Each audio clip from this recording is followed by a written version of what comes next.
Baik, Assalamualaikum warahmatullahi wabarakatuh. Perkenalkan, saya Syafiatul Adawiyah dan NIM S1S1240117.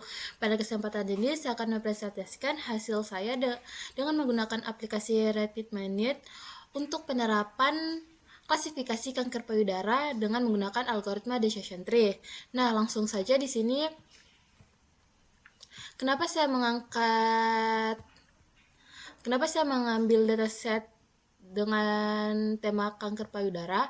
Kanker payudara merupakan salah satu jenis kanker yang paling banyak diderita oleh perempuan di seluruh dunia dan menjadi salah satu penyebab kematian tertinggi akibat kanker yang terjadi pada perempuan.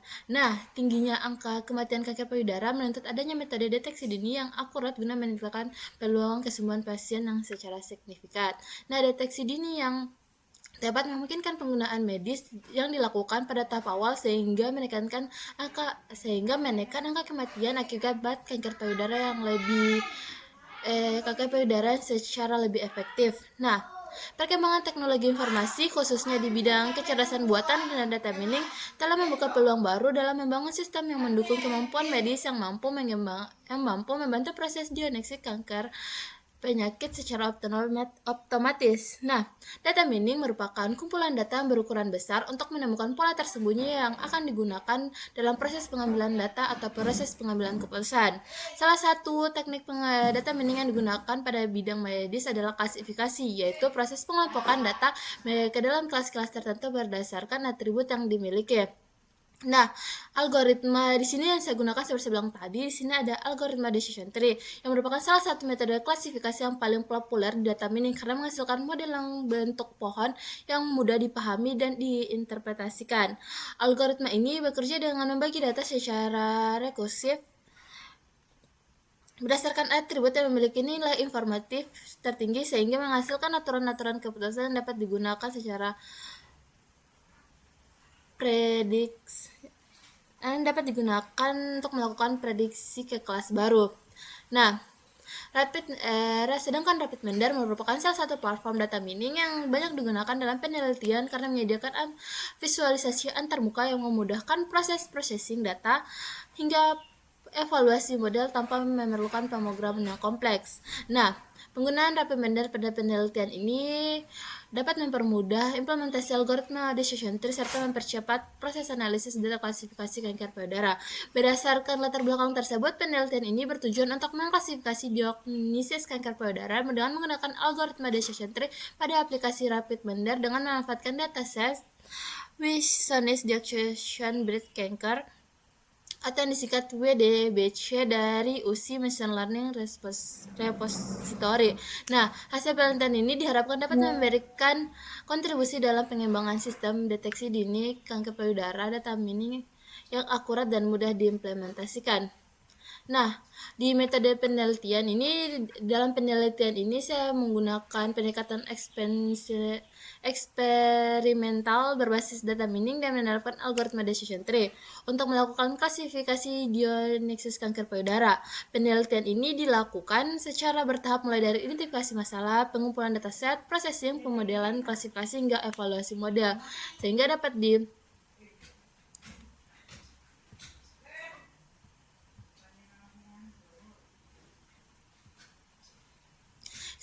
dapat dilakukan penarikan kesimpulan penelitian. Nah, di gambar 1 yang ada di sebelumnya menunjukkan penelitian ini terdiri dari beberapa tahapan yang saling berkaitan. Pertama itu identifikasi masalah, yang kedua yang seperti saya bilang tadi, tingginya angka kejadian kanker payudara yang membutuhkan metode deteksi dini yang akurat untuk membantu proses diagnosis secara otomatis. Nah, tahapan berikutnya adalah menentukan pendekatan solusi menggunakan algoritma decision tree sebagai metode klasifikasi diagnosis kanker payudara.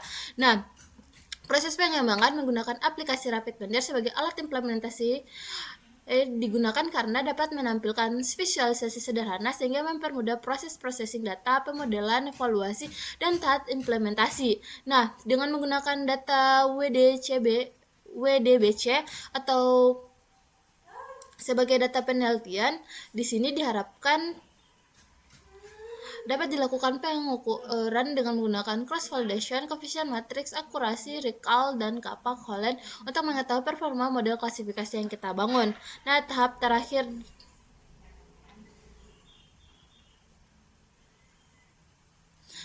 terakhir itu dapat melihat hasil model klasifikasi diagnosis kanker payudara yang dapat digunakan untuk memprediksi apakah sel yang diperiksa bersifat malignan atau ganas dan malignant atau jinak. Nah, di sini seperti saya bilang tadi, di dataset saya ini saya ambil dari UC. Di sini terdiri atas dua kelas. Yang pertama itu malignan atau ganas dan benign atau jinak. Nah, di data collection ini dataset terdiri dari 569 records data dengan 30 attribute yang merupakan hasil perhitungan dari citra digital Needle Aspirate atau FNA massa payudara, sehingga data memiliki 10 karakteristik intisal yang masing-masing dihitung dalam 3 ukuran. Yang pertama itu mean, standard record, dan word, sehingga menghasilkan 30 fitur numerik. Ke-10 karakteristik tersebut memiliki radius, tekstur, perimeter, luas, kehalusan, kekompakan, konvektivitas, titik konvas, simetri, dan dimensi frakal. Nah, atribut label pada dataset yang akan didiagnosis terdiri dua kelas yang seperti saya bilang sebelumnya. Yang pertama itu ada M atau malignant sebanyak 212 kelas dan B atau benign sebanyak 357 data. Nah, label M menunjukkan sel yang terdiagnosis sebagai kanker ganas, sedangkan label B menunjukkan sel yang didiagnosis sebagai kanker jinak. Nah, dataset ini tidak memiliki missing value sehingga dapat langsung digunakan dalam proses pemodelan. Nah, di sini di processing data ini yang pertama saya menggunakan operator sectorial pada rapid render. Nah, atribut diagnostik ditetapkan sebagai model klasifikasi label yang akan diprediksi oleh modelnya, sehingga sedangkan 30 atribut memiliki numerik lainnya tetapi tetap menjadi atribut prediktor. Tahapan selanjutnya di sini saya menggunakan juga operator normalisasi, yaitu untuk menyeragamkan skala atribut ke dalam rentang 0 hingga 1. Nah, di sini setelah itu saya melakukan pembagian data dengan menggunakan cross validation. Nah, di sini evaluasi model pada penelitian ini dilakukan dengan menggunakan cross validation dengan 10 volt sebagai pengganti pembagian data manual. Nah, dataset dibagi menjadi 10 lipatan volt secara bergantian, di mana setiap iterasi 1 volt digunakan sebagai data pengujian dan 9 volt lainnya atau 9 volt sisanya digunakan sebagai data pelatihan. Proses ini diulang sebanyak 10 kali sehingga data yang pernah dilakukan sebanyak 10 kali sehingga seluruh data pernah digunakan sebagai data pengujian. Nah, penggunaan cross validation saya pilih karena dataset WDBC hanya terdiri dari 569 records atau tergolong dalam ukuran terbatas. Metode ini memungkinkan seluruh data dimanfaatkan secara optimal tanpa adanya data yang terbuang, sehingga menghasilkan estimasi performa model yang lebih andal dan tidak tergantung pada satu set pembagian data tertentu. Nah, hasil evaluasi akhir merupakan rata-rata dari seluruh 10 iterasi sehingga lebih stabil dan lebih responsif. Nah, pembagian model decision tree. Decision tree merupakan algoritma klasifikasi yang bekerja dengan menggunakan struktur pohon keputusan berdasarkan atribut tertentu. Nah, algoritma ini melakukan pemisahan data secara bertahap untuk memilih atribut terbaik sebagai node untuk membentuk cabang keputusan. Nah, setiap node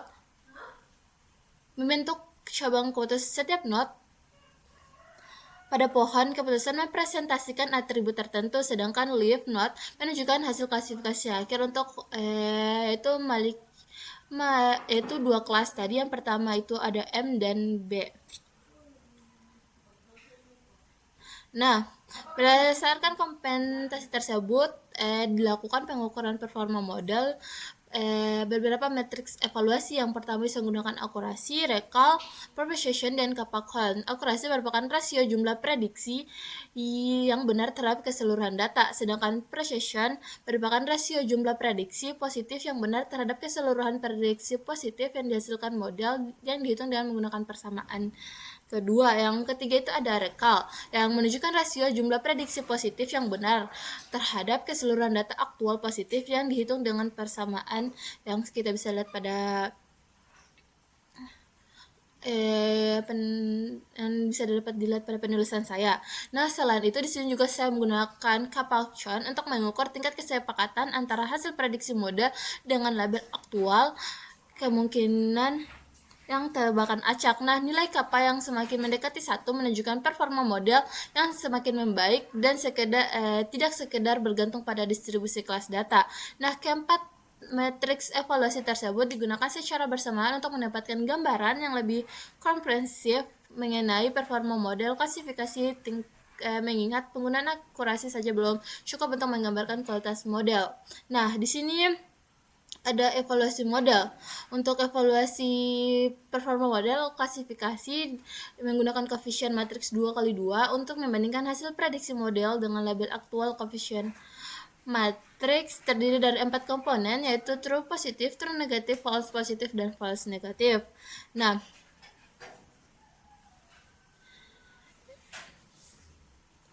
lanjut di hasil dan pembahasan. Nah, di data analis saya bilang tadi menggunakan 569 data record berupa informasi hasil pengukuran karakteristik. Nah, adapun variabel yang kita gunakan bisa dilihat pada sini, sedangkan label penelitian yang menjadi label pada penelitian ini adalah atribut diagnosis yang terdiri dari 2 kelas M dan Maligen atau ganas sebanyak 212 kelas dan B atau Bengi sebagai jinak sebanyak 357. Nah, dataset WDBC ini secara keseluruhan berisi atribut numerik bertipe rel sehingga tidak perlu memiliki konversi tipe data. Dataset juga tidak memiliki missing value sehingga data dapat langsung diproses tanpa pengenangan data kosong. Sebelum dilakukan proses klasifikasi dataset terlebih dahulu melalui tahap processing untuk memastikan seluruh data atribut dapat diproses dengan baik di RapidMiner. Nah, tahapan prosesnya dilakukan dengan menetapkan peran atribut dengan menggunakan operator setRoll serta melakukan normalisasi dengan menggunakan metode min-max agar seluruh nilai fitur berada pada rentang yang beragam. Nah, di sini saya gunakan model training di proses pengujian seperti saya bilang tadi, RapidMiner Studio saya menggunakan RapidMiner Studio untuk membangun alur proses klasifikasi seperti ditunjukkan pada gambar 3. Terdiri dari operator retrieve untuk mengambil dataset dari WDBC dan repository RapidMiner. Nah, setRoll untuk menetapkan atribut diagnosis sebagai label klasifikasi, sedangkan normalisasi untuk melakukan normalisasi data dengan menggunakan metode min-max. Cross validation untuk membagi data secara optimasi dan mengevaluasi model. Di sini saya menggunakan decision tree untuk membangun model klasifikasi. Selanjutnya ada apply model untuk menerapkan model pada data pengujian multiply untuk menduplikasi output prediksi serta performa untuk mengevaluasi hasil klasifikasi. Nah, sedangkan pada penelitian ini juga evaluasi model digunakan, bisa dilihat kita menggunakan cross validation dengan validasi 10 volt. Data set ini akan seperti bilang tadi akan dibagi menjadi 10 volt yang digunakan di data pengujian dan 9 volt sisanya digunakan sebagai data pelatihan. Metode ini saya pilih karena ukuran data yang terbatas. Algoritma decision tree ini digunakan pada penelitian ini menggunakan parameter criterion aggregation sebagai metode pemilihan atribut terbaik pada setiap model pemisahan dengan maksimal depth 10 untuk membatasi kedalaman pohon. Nah, penggunaan parameter tersebut bertujuan untuk model yang dihasilkan mampu melakukan klasifikasi diagnosis kanker dengan performa yang lebih optimal serta mengurangi kemungkinan yang terjadi overfitting. Nah, Setelah evaluasi model dibangun, pengujian dilakukan dengan menggunakan operator apply model. Nah, untuk menerapkan pemodelan decision tree pada pengujian selanjutnya dilakukan evaluasi dengan menggunakan operator performa untuk memperoleh nilai akurasi Prevention, recall, dan Kappa-Cohen sehingga dapat diketahui tingkat performa algoritma decision tree dalam melakukan klasifikasi diagnosis kanker payudara pada data WDBC. Nah, di sini kita bisa lihat hasil evaluasi model. Nah, pada tabel 1 itu kita menemukan akurasi 92,65% dengan prediksi true M sebanyak 157 dan true B sebanyak 10, sedangkan kelas precisionnya itu 94,71%, sedangkan di prediksi B dia itu true M itu 32 dan true B itu 347 dengan kelas profession itu 91,56, sedangkan kelas recall itu mendapatkan 84,63 dan 97,20%. Nah, berdasarkan hasil pengujian Rapid Mender juga diperoleh nilai kappa sebanyak 0,836 dengan simpangan kurang lebih 0,49. Nilai tersebut termasuk kategori sangat baik yang menunjukkan bahwa model decision tree memiliki kemampuan yang sangat baik dalam membedakan sel kanker malign dan benign di luar kemungkinan tebak-tebakan. Nah, nilai kappa yang mendekati 1 menunjukkan performa model yang semakin baik dan nilai 0,838 menegaskan bahwa hasil akurasi 92,62% diperoleh bukan sekedar kebetulan melainkan kemampuan model untuk melakukan klasifikasi. Nah, hasil penelitian ini menunjukkan bahwa algoritma decision tree mampu melakukan klasifikasi diagnosis kanker payudara dengan baik dengan menggunakan dataset WDC dengan menghasilkan evaluasi akurasi sebesar 92,62%. Nah,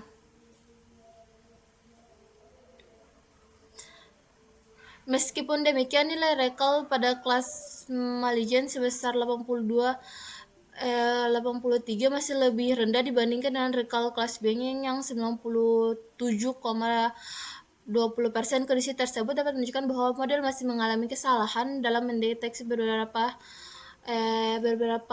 sel yang benar-benar bersifat kanker ganas yang diperoleh dalam konteks medis. Kasus false negatif merupakan kesalahan yang paling perlu diwaspadai karena pasien yang sebenarnya mendeteksi kanker ganas berpotensi tidak mendapatkan penanganan yang diperlukan. Hal ini dapat disebabkan distribusi data yang tidak seimbang, di mana jumlah data kelas B sebanyak 357 lebih banyak dibandingkan dengan kelas malign yang sebanyak 212 data, sehingga model cenderung lebih mudah mengenali kelas yang mayoritas. Selain itu, faktor class imbalance performa model juga dipengaruhi oleh karakteristik klasifikasi beberapa atribut seperti radius, tekstur, constitution, dan lain-lain, dan yang bisa dibaca memiliki potensi yang berpengaruh cukup besar terhadap nilai prediksi diagnosis kanker payudara. Sel dengan nilai radius dan convection yang sangat tinggi cenderung memiliki kemampuan yang lebih besar untuk diklasifikasi sebagai malign dibandingkan sel yang nilai yang lebih rendah pada atribut itu sendiri. Nah, berdasarkan praktik yang saya lakukan menunjukkan bahwa penggunaan Rapid Mender dapat membantu proses implementasi data mining yang lebih mudah karena proses pemodelan evaluasi model digunakan secara visual tanpa memerlukan pemrograman yang kompleks. Selain itu, algoritma decision tree juga menghasilkan model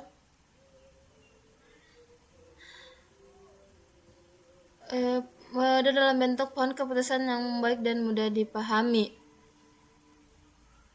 Nah, untuk melihat hasil prediksi yang kita buat sebelumnya, di sini kita bisa lihat di Rapid Mender, di sini ada kelas M yang kita bisa lihat yang berwarna hijau. Kelas M hasil labelnya, dan warna hijau di sebelahnya atau prediksi itu adalah hasil dari prediksi oleh model. Di sini kita bisa lihat bahwa ada beberapa yang benar dan ada kelas M yang diprediksi kelas B. Ada juga kelas B yang diprediksi sebagai kelas M. yang seperti saya bilang tadi di pembahasan. Nah, adapun kesimpulan dari penelitian ini, klasifikasi diagnosis kanker payudara menggunakan algoritma decision tree pada rapid manner dengan menggunakan dataset situation diagnosis breast cancer terdiri dari 569 data dan 30 atribut numerik. Berdasarkan hasil pengujian dan pembahasan dapat ditarik kesimpulan bahwa algoritma decision tree yang diimplementasikan pada rapid manner mampu melakukan klasifikasi diagnosis kanker. Model berhasil membedakan sel kanker yang bersifat malignant dan begging. Yang kedua itu hasil evaluasi model menggunakan cross validation support menunjukkan performa decision tree menghasilkan akurasi 92,62% dan precision tree class margin 94,71% dan recall sebesar 84,383%. Nah, selanjutnya dinilai kappa itu ada 0,838 yang termasuk dalam kategori yang sangat baik. Yang ketiga itu ada juga pemodelan cross validation terbukti efektif dalam sebagai metode evaluasi pada dataset yang berukuran terbatas seperti WDBC. Yang keempat itu ada algoritma decision tree menghasilkan model dalam bentuk pohon keputusan yang mudah diimplementasikan. Hal ini menjadi keunggulan tersendiri dalam domain medis karena tenaga kerja kesehatan memiliki yang khusus meskipun hasil yang diperoleh tergolong baik. Terdapat beberapa kasus 32 kasus false negatif di mana sel yang sebenarnya malign diprediksi sebagai begging. Oleh karena itu, untuk penelitian selanjutnya disarankan untuk mempertimbangkan penggunaan teknik penyiimbangan data seperti smooth guna meningkatkan nilai recall kelas malign serta melakukan perbandingan dengan menggunakan algoritma lain.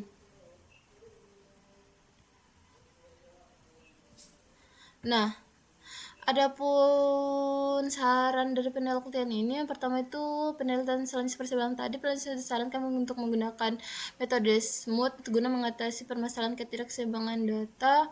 Yang kedua itu kita juga bisa menggunakan algoritma lain. Yang ketiga itu kita bisa menggunakan feature selection untuk memilih atribut yang paling berpengaruh. Yang keempat itu kita dapat meningkatkan kemampuan deteksi kanker payudara dengan menggunakan dataset yang lebih besar dan beragam. Yang kelima itu hasil penelitian ini dapat dikembangkan lebih lanjut untuk sebuah sistem pendukung berbasis komputer yang dapat membantu tenaga medis dalam melakukan deteksi dini kanker payudara secara otomatis, cepat, dan akurat sehingga penanganan pasien dapat dilakukan lebih awal dan dapat meningkatkan jumlah peluang kesembuhan. Mungkin itu saja video dari saya. Saya ucapkan mohon maaf apabila salah kata. Wabillahi taufiq wal hidayah. Wassalamualaikum warahmatullahi wabarakatuh.